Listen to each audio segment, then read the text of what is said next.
Oh, there we go. I think that's it. Good evening. Hi, Good evening. everybody. Good evening. Good evening. Hi, Hi. KCB. I see you on there. Good evening, everyone.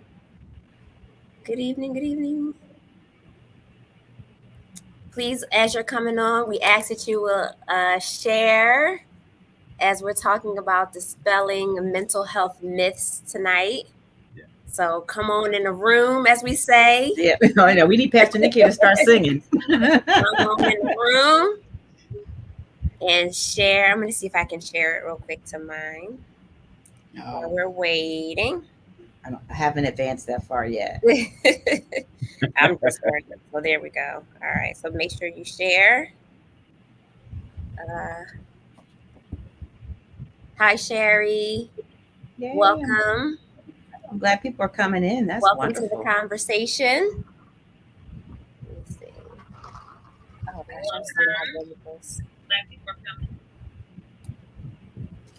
That was me. Let's Did see, you hear that it? was, is Sorry. that you? Yeah. No, that's fine. I had to turn my phone off. Hi, Georgiana. Now I turned my comments on. Now I can see the name. Thank you Oh, for hi, Georgiana and Ashley. Ashley. Okay. Now Hi, I see. Now I see Ashley. what you're doing. Mhm. Good evening, everybody. All right, so we're talking about mental health myths tonight. So listen, before we even start the conversation, hi Keisha. Please make sure that you remember to put your comments, your questions in the comment section because we're going to be talking quite a bit tonight about issues around mental health. So if you have questions about family members, about friends, about your children, about someone that you know, your loved ones, please make sure that you start putting those questions in and we'll try to get to as many of them tonight as we can.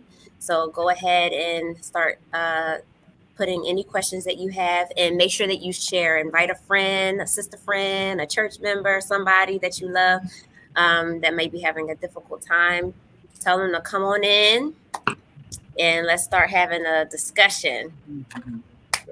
So we can A get into it. conversation. A conversation, That's right, right. around mental health, something that is so needed, especially in our community. We need to make sure that we're having frank, open, trusting, loving conversations around mental health. It's not sexy. Some people think it's not a sexy conversation, but it's necessary and relevant. So we want to make sure that we're um, touching on it today as we've been doing the Sound Mind panel and getting your questions answered. So thank you for sharing, Keisha. Good evening, Sherelle. Hi, Ada. Hi, Monet. Thank you all for coming on to the conversation tonight. I'm joined by none other than Deacon Nefessa, who is a licensed clinical social worker. And we're so glad to have her on board. Me and Deacon Nefessa have done some panels together before, so I'm always excited. She's like a sense of comfort for me now to be here on this panel because we've done these together. We just did one for Stockton University recently. Nice.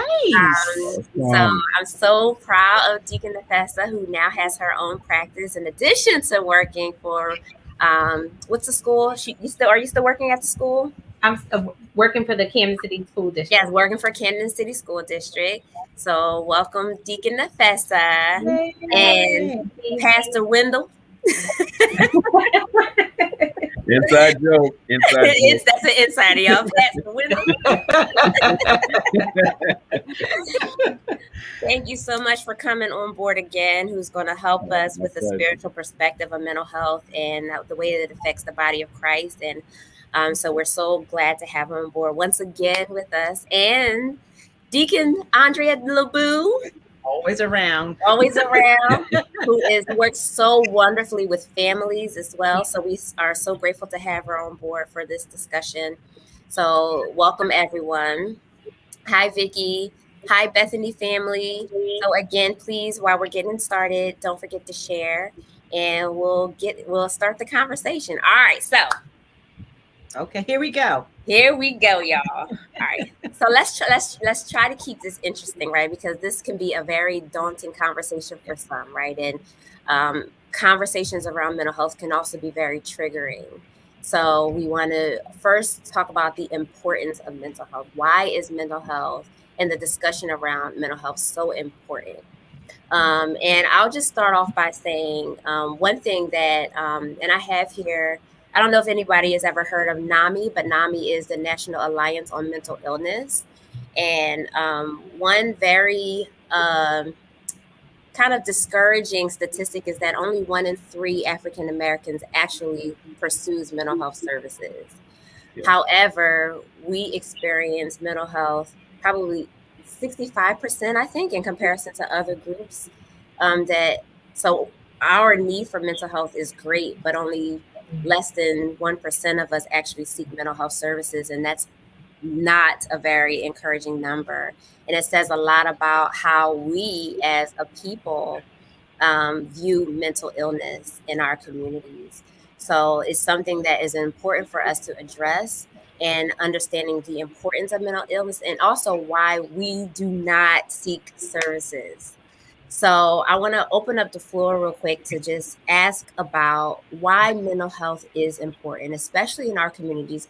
Across the board, it's important, but why is it specifically important for us? So go ahead, Professor. I'll jump in, and I just want to say Reverend Tiffany is amazing, and she also is a source of comfort for me in this area.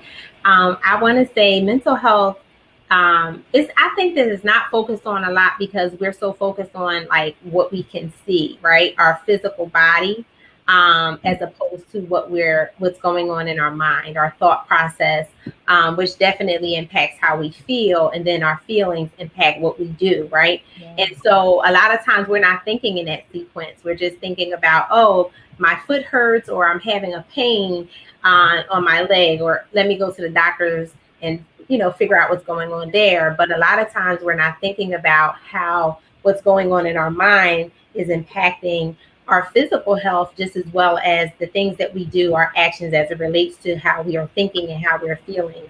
And so I think if we can begin to shift our thought process and prioritize our mindsets, and just as much as we prioritize the other physical parts of who we are, then that's when it will become more important for us to, get that oiled and get that in check on a regular basis. Mm-hmm.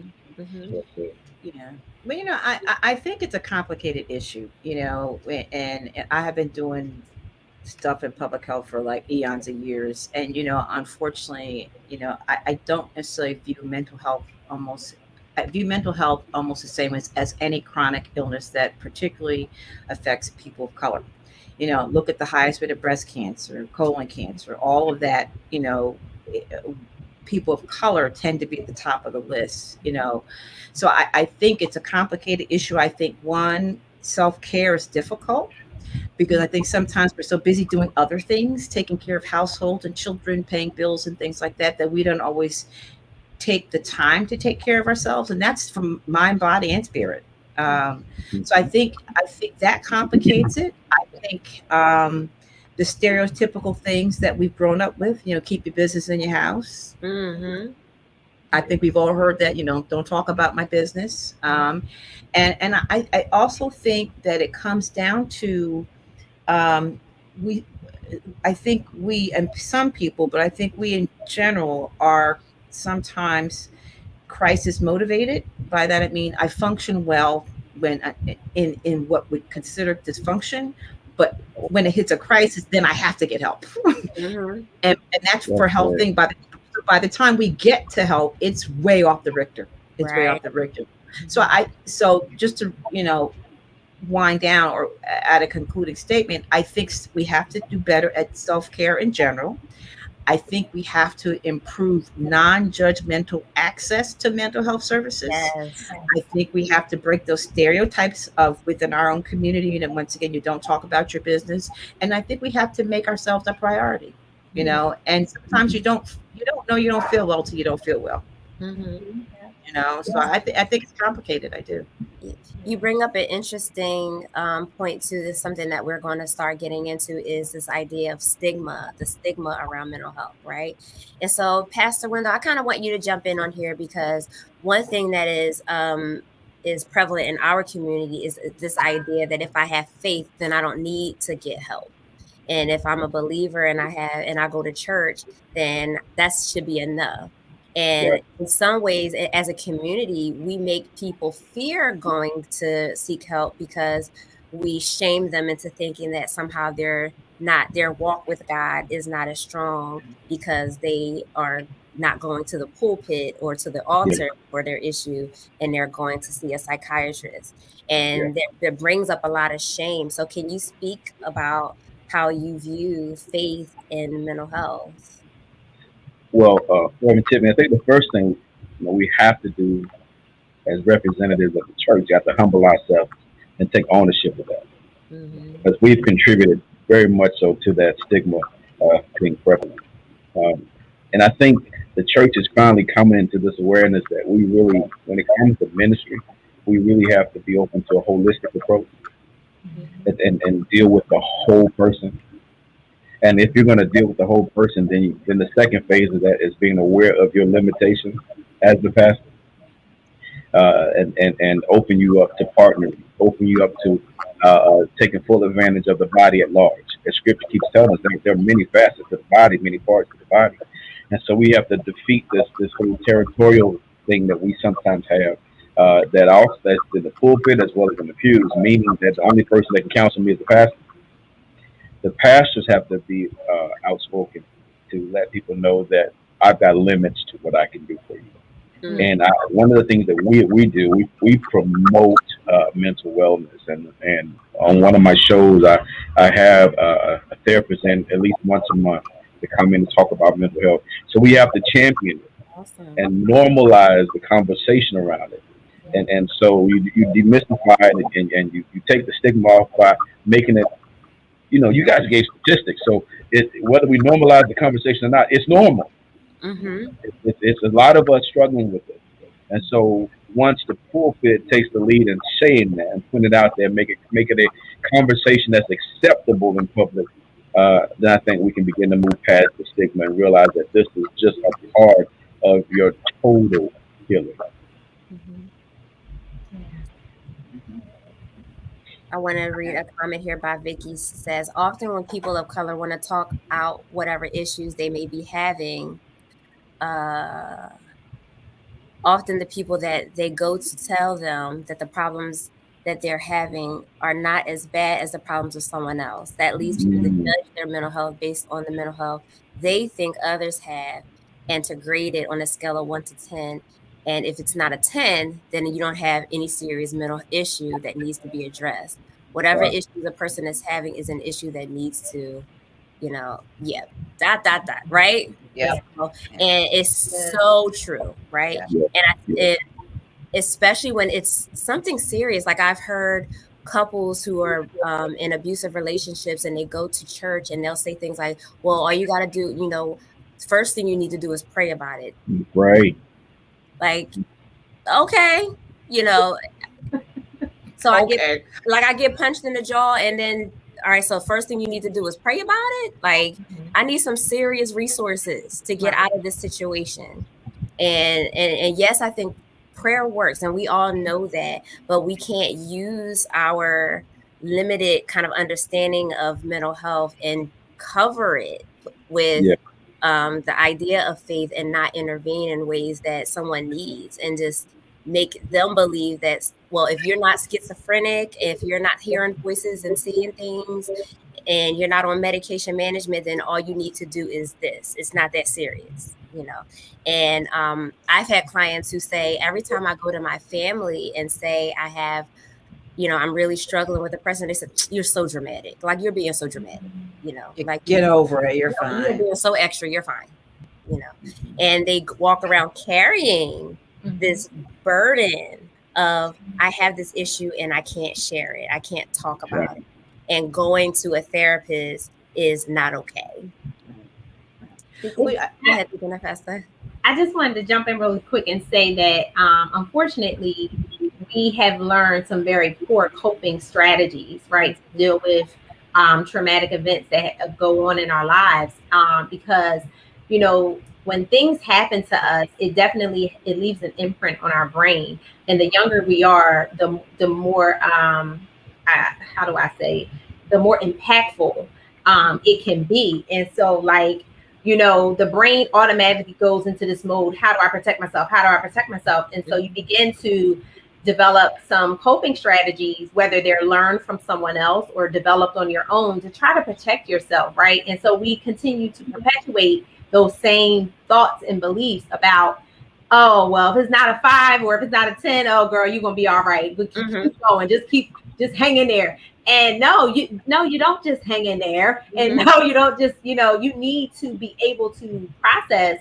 what just happened, what you experienced. And when you're able to do that, you can begin to make sense as to why you're making some of these irrational decisions or just things that just don't add up. You're like, okay, you can make sense of it. So I think if we can learn how to target some of these very poor, coping strategies and learn ones that are more effective, that can help us, to be able to navigate through our daily, issues and problems. Yeah. I wanted to address a separate part of that question, though, because, I make referrals to clients and things like that. Well, I tried it, Miss Andre, and the therapist didn't work. I'm like, okay. Bottom line is there's not a one size fit all therapist. Right. You have to find the person, the counselor, the therapist, the service that works for you, and that is most beneficial for you, so if the first one doesn't work, then you go to, it's like an interview. You interview your therapist, interview the counselor, because they're becoming a part of, even temporarily, a part of your story, a part of your journey. So you don't want to just give it a one and done try, and then give up and say, see, I tried therapy, I tried mental health service, and it doesn't work. You just didn't find the right one. Like what's Burger King used to have it your way, have it have it your way, and then the second part I wanted to address, in terms of, if you're not a 10, no one pays attention. There are some stigmas that go along with that, societal stigmas. I was reading a study about a couple months ago, they interviewed third-year medical students, and they asked the medical students, did a survey in terms of pain levels of African Americans, and 30 to 40% of the third-year medical students said they are less likely to prescribe pain meds or do anything for an African American or a person of color because their nerve endings are different. Okay, right. So that's frozen ignorance at its best. Right. At its best. So we are faced with all types of challenges. The best message that I can tell someone who's running into a situation that they don't feel heard, don't stop talking. Keep talking until you are heard. Someone will be listening to you. Someone will listen. Yeah. All right. So one other thing I think is important to address, and Deacon Nefessa, you're really good at talking about this, is this idea of provider bias and the inequality of care. So one of the things that creates a stigma is the perception of African Americans when they go to pursue mental health. Yeah. So when they discuss things like depression to an OBGYN or to a primary care doctor, they're less likely to refer an African American for care because they make assumptions that we're just angry or that's how we are normally. Yeah. And also the cost of care typically is a lot higher than what many of in our community can afford. So going to a private practitioner for therapy is expensive. And the ones that are available, there tend to be not the quality that a lot of people need. And so, Deacon Nefessa, can you speak a little bit about kind of what you have? Because I know you work in a school district and have clearly seen a lot of that inequality in the school district, I'm sure. Well, I definitely will say that, in this time that we're still going through, it has definitely, mental health supports has definitely increased. People are looking for people to talk to. And one of the things that majority of my clients say to me that are African American, I'm so happy I found a Black therapist, right? Right. There are some phenomenal Black therapists, Hispanic therapists, Asian therapists, white therapists. There are some phenomenal therapists out there. But when it comes to a lot of the people of color that I've serviced, they are excited because, to be quite frank with you, while there are many people pursuing higher education and taking a clinical track to get a master's in clinical counseling or a social work degree that will lead to that, it's still a field that is very underrepresented, right, with minorities. And so people of color are looking for people that look like them because they feel like they can relate to their historic experience as a Black person, as a Hispanic person, even as, as an Asian person, with all of the recent hate crimes that are going on, even in that community, people are looking for people that look like them. But the services are limited, unfortunately, a lot of times, because there aren't a lot of private practice clinicians in more of the inner cities, and which I'm really praying, hoping that will change, because our people need us. They need us. They are looking for us. They want services. And so they end up a lot of times going to organizations. This is no shot, no shade at any organizations that are out here doing the work. But sometimes the person on the helping end is not always a representation of the people that are coming in. And so they have sometimes, I've had students say to me, Miss, well, they don't understand me. They don't get me. And I try to do, what Deacon Andrea was talking about, trying to get them to hold on, let's give it a try. Let's give it a go around. And so we really need more people in this field out here doing the work. And we also need to, for all of us that are out here doing the work, there are many clinicians that do pro bono clients. These are clients that don't have any insurance, right? And we're seeing them just because, we want to support that population who don't have insurance, and make ourselves available. But it's not enough of us to be able to do that at the amount or the level in which is needed, right? Because unfortunately we can't see everybody pro bono, because for some of us, this is our living. We help people, but we are compensated for the work that we do. And so it is definitely a field that needs more support and more resources, especially in communities of color, because that is what people are looking for, clinicians that look like them most times. And you're absolutely right. Representation matters. And I think the church, if we were doing more, and there are some churches like Pastor Wendell's church who's doing a great job normalizing conversations around mental health, but we need so much more of it, because the church is still like the backbone of communities. And if there was more conversation in the church about it, people go to churches and groups and ministries looking for that kind of support. And if there were more clinicians and ministers and clergy who had some kind of understanding of how to recognize mental health and could create some kind of referral system or discussions about it, people find safety right there in their church and can get help right there, even if they don't see a therapist. So much can be helped by just having conversations in the church about mental health. So much. Absolutely. Yeah. So, all right. So we talked about provider bias, but there's also an issue with culturally competent care, right? So like when we go to some of the clinicians that do not have a lot of experience working with African Americans, especially, tend to not have, oh Lord, I'm going to get in trouble. Watch yourself. We are watching you walk slowly. We got your back. Just reality. Go forth. They tend to not understand the language in which my diplomatic side is coming out. That when we speak with passion. It doesn't necessarily mean that there's so. All right, so let me put it this way. We are overdiagnosed with issues like bipolar disorders, major depressive disorders, and things that really may be a misdiagnosis. So I have quite a few, especially African American women who are on medication for bipolar disorder who are not, do not meet the criteria at all.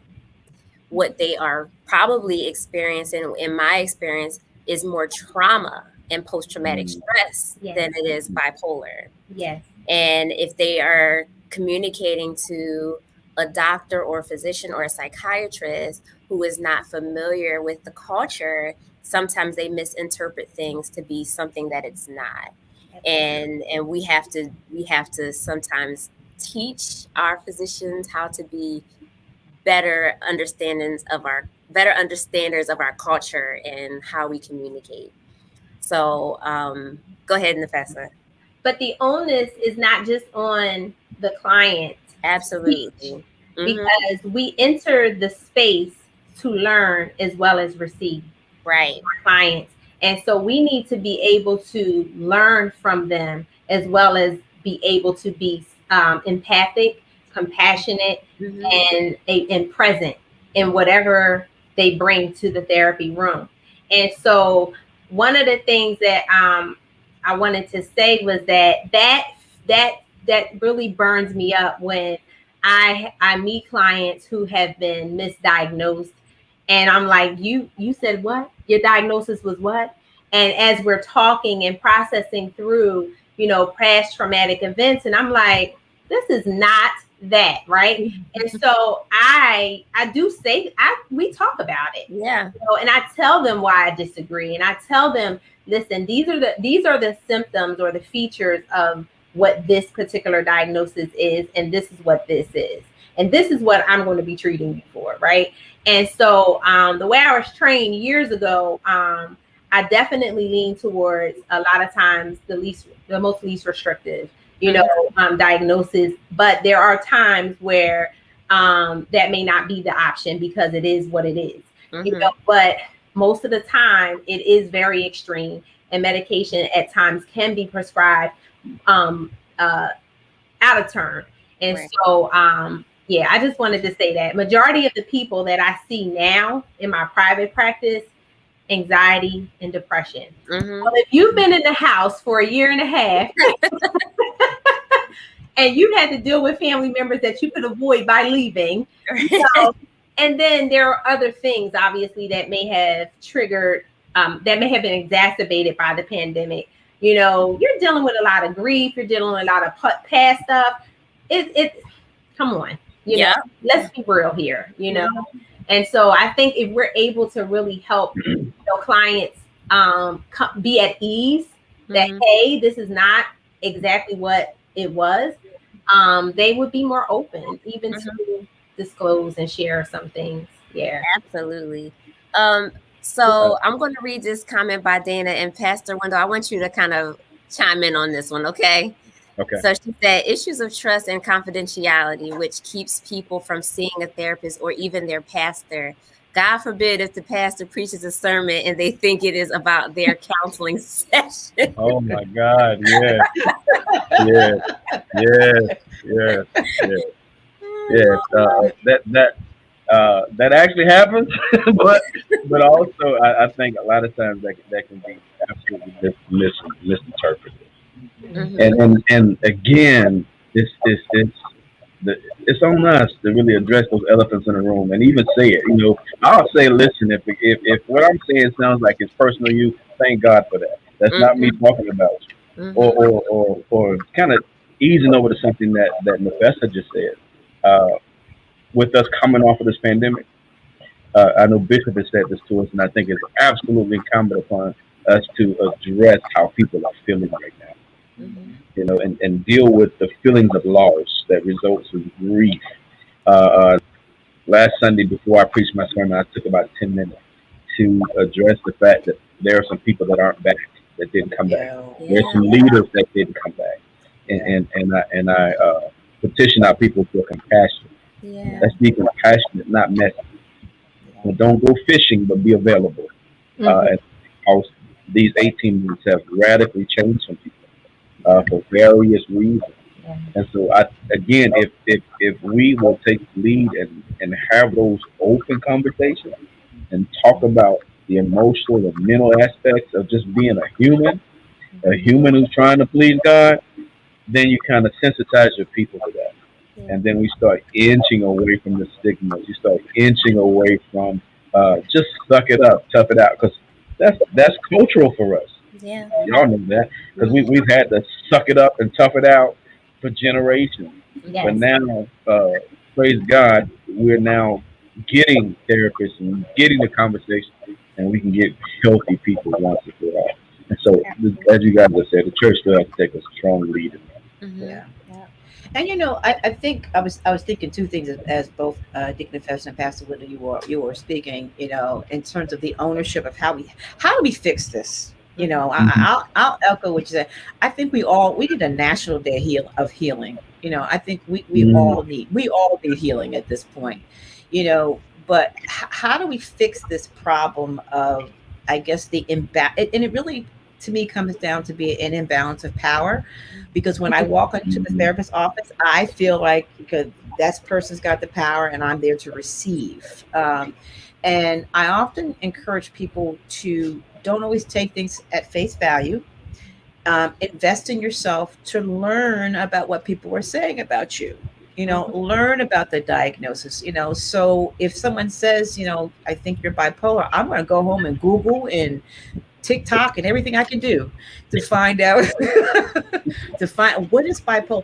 And then I can say, no, this doesn't quite fit who I am. Yeah. So Mhm. some of the ownership is on us to, once again, to move into that self-care zone of not always believing what people are saying about us. Mhm. We know how we feel. We Yeah. want to be comfortable in expressing that, but then check it out. Learn about what people are saying. Learn about different diagnoses. Learn it so you can start as a person to figure it out for yourself. So we can figure it out for ourselves. And sometimes when you do that, you have these, we call it light bulb moments that go, Mhm. oh, this is why he or she does this, or this is why I feel this way in the morning. Mhm. So Mhm. now I am an informed person who Right. can make an informed decision about the care that I receive. So I'm not, it changes that power thing, and that I'm walking in equipped to deal with the person that I'm talking to. So Mhm. I would encourage people to just learn. Yeah. You said I want Guys, I want go ahead. don't you believe though? I love what you just said, but I think how do we? Here's a question for Drew. How do we help our people develop that muscle where they're Yep. willing to even question Yep. Mhm. the person that's in authority? That's the more knowledgeable person, because Yep. we're more conditioned Mhm. to either we're going to receive whatever you tell us. But Mhm. I love what you just said. We need to remain inquisitive and push back. So how do we do that? How do we begin to have even that conversation, that training? One of the things I want to just say, one of the things that I do in my initial sessions when I meet a client for the first time, I say to them, I know that you're entering this space and you may feel like there is a power differential between you and I. I am the therapist and you are the client, and you feel like coming to me, may put you in a place of a lower position. And I destruct Deconstruct that that. Mhm. completely, because what I need them to understand is that, I'm asking you to sit, and I say this all the time, sit in a seat of vulnerability and to share with me, right? Another imperfect human being here, right? That has her own story and has her own troubles and has her own issues, right? And while my life is not on discussion, in the session, right? But I need you to know that I'm just as human as you, Mhm. right? And so I am working, and it's not a conversation that is one and done. It's a conversation that's ongoing that I'm having with my client. So Mhm. there is always, they can feel like they are always talking to another human being and not someone, and they're not subservient to me, Mhm.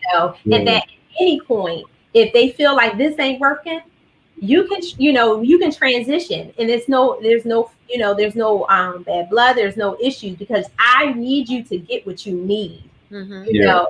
But I work that first session, I work it to try to help them understand, like, I recognize that you may be looking at me like this, but I want you to come down to here. This is where we are. And this is the position that I'm working from. Yeah. And I value you, and I want you to feel valued when you come in, whether it's over the screen or in person. Yep. I do the same thing. I always make sure that in the very beginning, I tell my clients that I'm here as a servant. So they have actually have all the power in the session. They are coming to me and telling me how I can serve them. And so there is their responsibility to tell me what their needs are.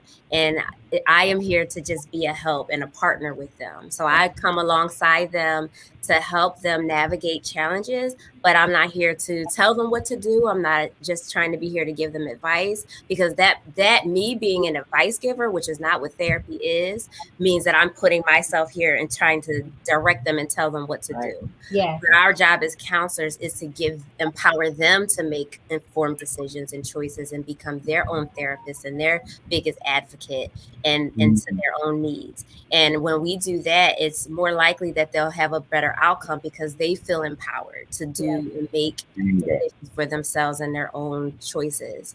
And I saw Adrian's comment too. She said that her son has mental health issues and he went to a white therapist that seemed to only judge him and not support him. She kept adding disorders, and so they changed therapists, right? And one thing that, and it's not every therapist, right? But sometimes I think, Dika Labu, you mentioned this, it's just not the right therapist, right? Yeah. Because you'll find some, regardless of race or nationality, who are so passionate about helping. And when you give them what your needs are, they will be there to support. But sometimes it's just not the right match. And one thing that Deacon Labu, you mentioned, is that we can't just sit passively and not speak up and advocate for what we need. So we do have to take that responsibility to say, this isn't working for me. And I came in for this, I'm getting that, something has to change. Listen, I almost cursed the psychiatrist out.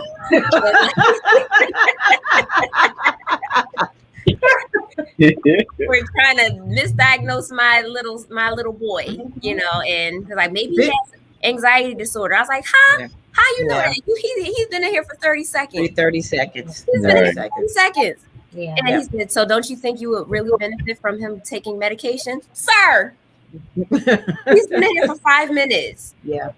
He's died. And his comment was, well, if I don't give him a diagnosis, then the school won't get funding. I was like, get your choice. Get your choice. Oh, wow. There you go. See, that would, for me, okay, that would have been bumped to a higher level, okay? You got the nerve to say that. Okay, right. We'll see you at another meeting, okay? No. How do you say that to a parent? Funding? No. If we don't give him a diagnosis, the school won't get funding. Yeah. That is so common, particularly when I talk to parents at school. They're so quick to label children. Right. I say, if you name a D, ODD, ADD, OPP.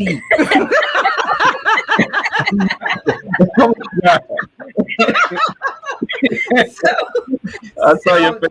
They taking up exist in the DSM-5. They will label a child and it starts early. They will label a child. It really does. So even as parents, we have to make sure that we're like, no, I don't think I want to do that. No. We have to educate ourselves. And I think I saw a comment from Deacon Mays. We have to not be afraid to question. Right. Which goes back to what Pastor Wendell was saying. How do we do that? But this is one of those things that happens in every medical field, mental health field. We walk into a doctor's office before they're writing a script and out you go. You know, what just happened? You know, you got 10 minutes. Ask questions, prepare for the meeting, you know, write down a list of questions before you go to the therapist. What is that we talk about finding a daycare, you know, you write down a list of questions. Do the same thing when you're going to a mental health professional. What are the things that I need from a mental health professional? So when you walk in with your list, they're sitting there going, oh, wait a minute, I better sit back and listen, right, you know, because this person is really taking their health seriously. So we can't be afraid of that. I know historically we have not been, I don't want to say trained. We have not been our brains have not worked that way. We have always been in the point of just take what you can get. Right. Take what you can get in terms of healthcare, Yeah. take what you can get in terms of housing, take what you can get in terms of mental health. So we've always had that mindset, but we have got to break out of that. It is a new day. We have the right to advocate for ourselves. I challenge you, go in there with your questions, write down what you want to know from your counselor. I most times when I get a client, they're there by force. They have to come see me for a reason. So my first thing is, I have a file on you that thick, but you share with me what you want me to know about you. Yeah. I'm Right. not going to believe the file. I'm going to Right. put that on the side. Mm-hmm. Tell me what you want me to know about you. Mm-hmm. And then that's how we start engaging. That's how we start to get to know each other. Because there's a lot, I call it frozen ignorance. There is a lot of frozen ignorance in the files of many people. Of many people. So. And knowledge is power. Like, a lot of people do not know that for some of those appointments, you can take an advocate to speak on your behalf. And I think that the church community, if we would step up, would be great advocates for people of faith that are going in to seek mental health services, because we will. That was my husband. Hey, I can't. Everybody says hello. I can't. But I can't. But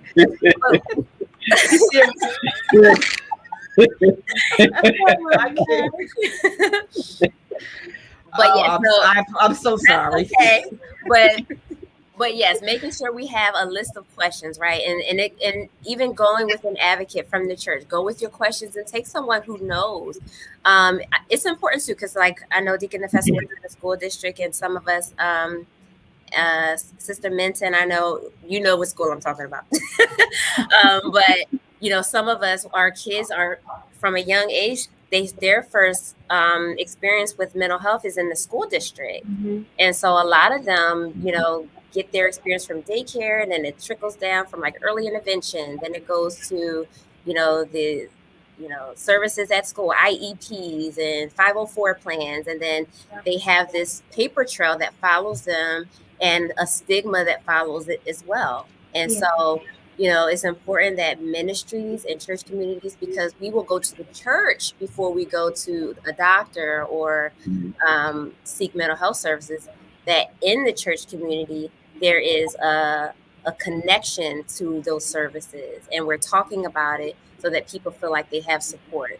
And I am a big advocate for resources that are available. So the church should have people available, their own psychiatrists, their own doctors, their own, people in the community, therapists that they refer to when people in their ministries have trouble, so that they have that support available. Because that's what they'll do first. We'll go to church, we'll be in service. We spend more time in service than we spend sometimes with our own families. And so having that connection available is so important. Absolutely. I absolutely agree, and we're starting to do that, and I know other churches are starting to do that. But there, just to put this out there, there's also this little fear in there too, from the church's standpoint, is that whoever you advocate for, like, now I'm responsible. I got some responsibility in that connection. All right. But I think what's going to happen is that part of our system of doing church, we have to repeatedly vet the people that we refer people to, because in our short time we've had some people that after a while, oh my God, I can't believe I even referred you to this person. Oh wow. So, but we're learning. And again, this with anything that's growing, anything that's developing, there's going to be some risk involved. So we've got to figure out how we can be the hub. The church can be the hub for the referral system and get our people to see the people that they need. More practical things like Deacon LeBeau said, in terms of maybe even educating them how to prepare questions. But some just don't know where to start. This is what you need to do before you go see a therapist. Yeah. Do some practical training like that. And I think it's incumbent upon us to do that. Absolutely. I agree. Any other comments on that? I also think too, and Pastor Wendell, maybe you can answer this, is how do we make sure that we have that good quality of care in support people in from an economic standpoint, because Deacon Nefessa, you made this point earlier. It's like us as therapists, we want to be supportive, especially African American therapists. But I will go out on a limb and say this: we are also more likely to be taken advantage of for our services. Yeah. Where we'll have people that really they say they want help, but they don't want to pay for it. But then you'll see them dressing real nice, driving real well, hair perfect, on social media, taking trips, and right. showing all this new stuff they just bought a house, and then they haven't paid you in weeks, and outstanding invoices, and you're chasing them down for payment, and so we have to do better, right? Yeah. So when there's help that's available, we don't also want to contribute to that stigma that African Americans especially have of the help is available, then you don't take it, or you take advantage of it. Yeah. And of course that's not everybody, but we do have to do better. It has to be addressed. Yes. We got to say it. I'm sometimes too blind, but I believe in addressing the elephant in the room. The whole, this is not about hook a brother up, hook a sister up. Right. This is somebody's profession. Right. And so you have to teach honor. Honor. You so into what's helping you, and you're going to get the quality of care, and also you're representing God. It has to be taught. Right. Everything that we want to see come out of our folk has to be taught. I see Shakira's comment on here, and I want to address this because this isn't the first comment about this. Is also when churches do have the professionals on staff, there is sometimes a fear among the membership that there may be a lack of privacy and discretion. This is a big fear that people have in our community, is like this lack of privacy, this fear that they're going to be outed, and that there's a lack of discretion, that somebody's going to slip and say something. Oh, I'm sorry, did you not want me to say that? Like, no, I didn't want you to say that. So, I laugh about it to my clients sometimes when they first start, and tell them, just because you see me does not mean that on Sunday morning announcements you're going to see the blurb come on saying with your name in it. It says, now seeing Tiffany Smith, that nobody knows that you're seeing me unless you tell them. Unless you tell them, it is confidential. My license is on the line. Yes. So nobody's going to know that I am a professional therapist, not just here as an evangelist, doing ministry. This is work for me and a profession. So it's important that people know that as therapists, we have a code of ethics that we follow, not to disclose certain things. And you need to make sure that you're talking to someone in ministry that also respects confidentiality.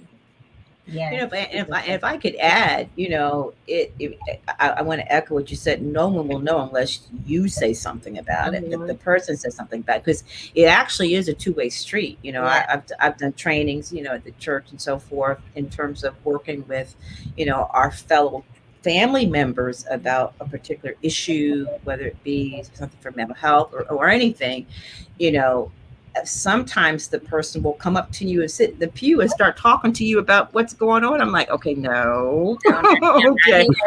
Follow you to the car and we'll be, but can you do that? No. Okay. So it's important, and like Pastor Wendell says, to have that discussion up front. Where the boundaries are drawn both ways, that you ensure that the person feels comfortable and that their information that they're sharing will be confidential. So you address that. But particularly if you go to church with the person that you're seeing, that works both ways as well. Need to understand that I'm here enjoying service, not as your therapist, not as your counselor, not as your social service counselor, not trying to find you housing. I'm enjoying service. Okay. So it's an important discussion. You can have that discussion and be kind about it, but it's an important discussion to have. So boundaries are important both ways. It starts at the beginning of therapy. Absolutely. I was going to say, if I'm in that kind of a situation where I know that I'm going to run into the person often, I'm up from the door. Listen, I know that we're going to probably run into each other, but understand what you discuss with me is held in confidentiality. Mm-hmm. I worked very hard to get my license. Right. Too hard. Very hard to get my degree. And I am I'm not willing to sacrifice that or put it at risk for no one unless it's Christ. So I'm really emphatic about that. And I just really, try to relay that when I'm talking to my clients, whether it's a client that I could be in their presence or not. Like, what you share here, it stays here. And then we go over the safety, the things where I have to break confidentiality, right? Because certain instances you have to, as by law. But I'm not going to jail for nobody. So it's just that serious. Like, I do not play with confidentiality. Yeah. I'm telling you, nope. Yeah. Boundaries. Yep. So, we're bound by that, by code. Like, we can, no therapist wants to go before the board of ethics and try to explain why we broke a privacy code with a client or confidentiality and have to explain that and risk our license. It is, however, different when you're talking to a pastor, because they should be bound by that, but make sure that you're talking to the right type of leadership and shepherd that's going to protect and understands that code. And because we have licenses on the line, whereas a pastor, no, not so much, but they still should be protecting privacy. But I do think it's a deeper issue with us, especially as African Americans, as it relates to feeling like we're going to be outed. Like, when we share certain things about our lives and our situations. I think it's not just about them sharing. I think it's the shame that we feel when we're sharing something very personal and vulnerable to us, especially when we've tried to share it with family members and it wasn't received well. So they told everybody. They told everybody, right? And so and I've had to have that conversation with clients too. Like, be careful who you are sharing this information with. And so, I think pastors and leadership have to do the same thing. And Pastor Wendell mentioned that we, as a body, we have to start having those conversations and talk about it so that people have that feeling of safety. Yes. Especially in the church.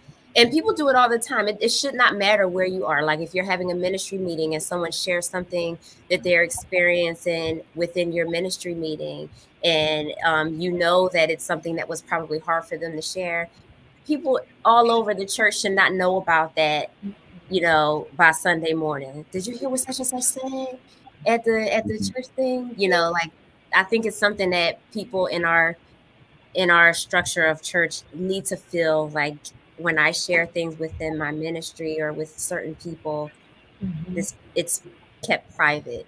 But we also have to be careful, again, who we share with. Who we're sharing. Use wisdom in that decision. Use wisdom with who you're sharing it with, because everybody ain't, not everybody needs to live in your village. A lot of willing open ears. Yeah, there's a lot of open ears. My dad used to say there's always somebody peeking out the window trying to see what you got going on. Peeking in, trying to see what you got going on, waiting for you to share something so they can run with it. So we definitely have to be careful with who we share things with. All right. Anybody have last comments? I know we're going to be wrapping up soon about what can we say to individuals that are looking for services or really, really want to reach out to someone and they need help with that, like that push to go ahead and do it. What can we say? Even if it's to, so Pastor Wendell coming to their pastor, because there is a lot of people who really want to come talk to their pastor about things too, but they have fear about doing that. So what can we say as we're wrapping up to encourage individuals to reach out to support when they need it? I think we just need more courageous people to actually talk about what they've been through. God challenged me in that a couple of years ago when I went through a period of time where I had to be on antidepressants for a little while. And I remember my conversation with my doctor, who's been my friend since he was 18. And he really made it plain and simple for me. But the challenging part was when God challenged me to say it in front of the people. And so I had to admit, you know, my weakness, so to speak, which allowed them to be comfortable in theirs. I will refer to my therapist when I'm talking, uh, Mhm. so that it creates a conversation. It makes somebody stand and wait till the crowd clears to come ask you. I do that intentionally. Mhm. And so we have to be courageous in that conversation. I've watched as I've been willing to do that, others are starting to raise their hand and say, well, I go see so and so. I did this, and this is going on with me. And so slowly but surely, it's becoming, as we said at the onset of this, normalized. That is okay, and we're creating a safe place where the conversations can be had, but also the resources can be levied out so you can know where to get the help. We need Yeah. courageous people in the community to raise their hand to listen. I'm still successful. I'm still this. I'm still that. But from time to time, I need to go take care of myself, Mhm. and that is okay. Mhm. Absolutely. It is. It is. And I guess I would, to echo that, Pastor Wendell, it does take strength and courage to do that. I want us as a body of Christ to remove judgment. Yeah. If someone has something, if they confess something in front of the church, or they have, I mean, there's so much judgment. There's so much judgment. So, if we can move as a body and put the judgment away, I think it helps people become more courageous, and I think it helps people feel less alone. I say the only thing normal is the cycle on the washing machine is normal. That's it. Other than that, we all got something. Okay.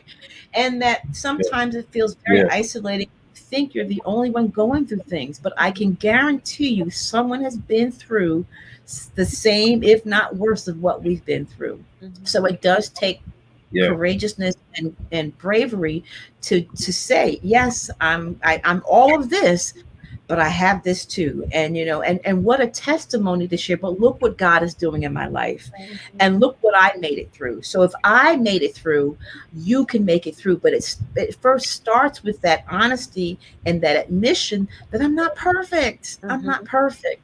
And because of that, I have no room to judge anybody else. So if I can just encourage all of us to move in a space of non-judgment, to release that fear of feeling abnormal or different or afraid, you are not alone.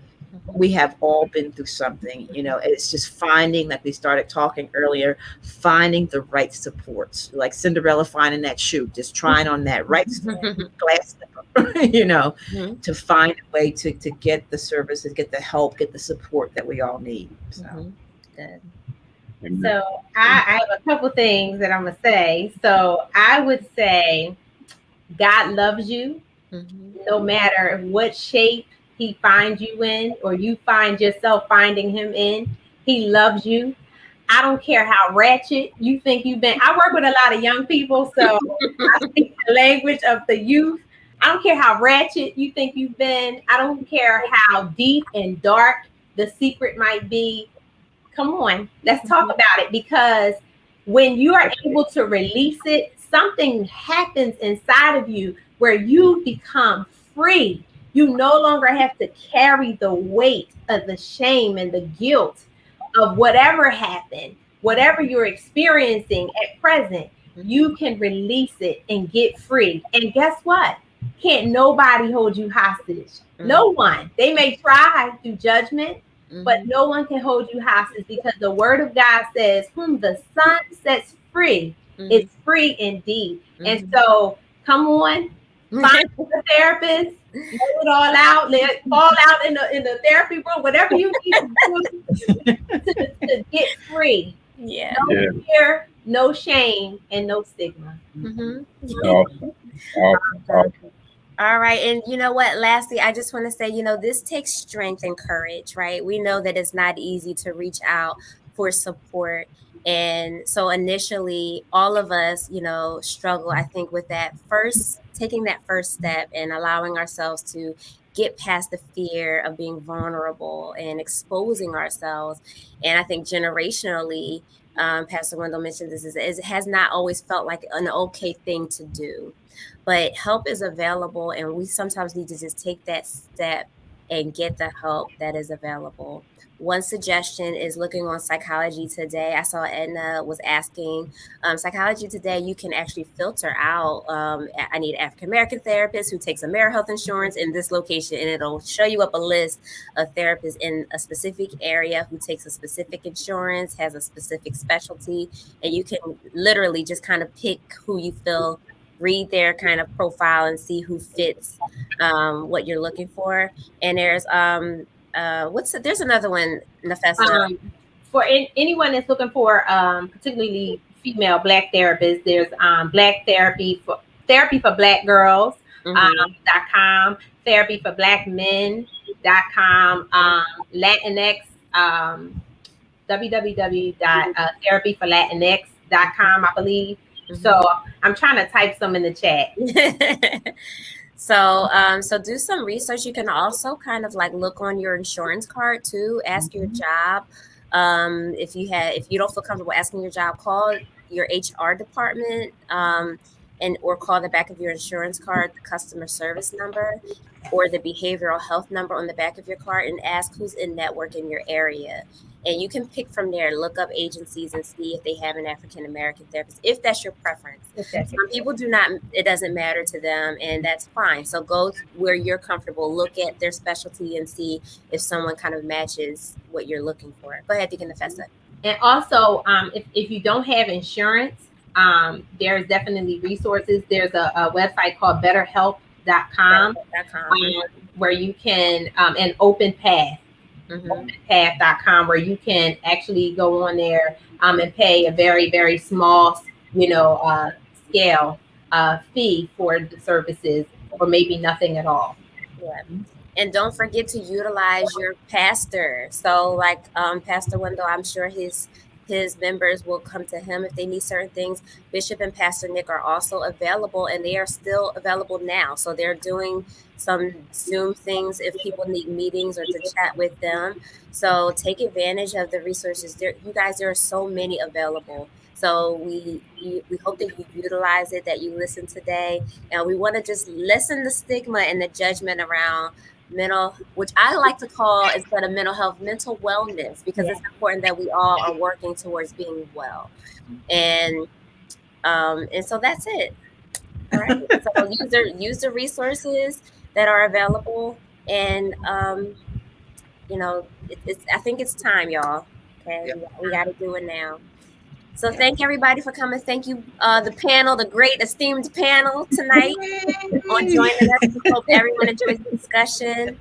And Deacon Nafessa left psychologytoday.com on the chat. So go ahead and peruse through. Take your time and look for someone. And that's it. All right, everybody. Thank you so much. Have a great night. And we'll see you. All right.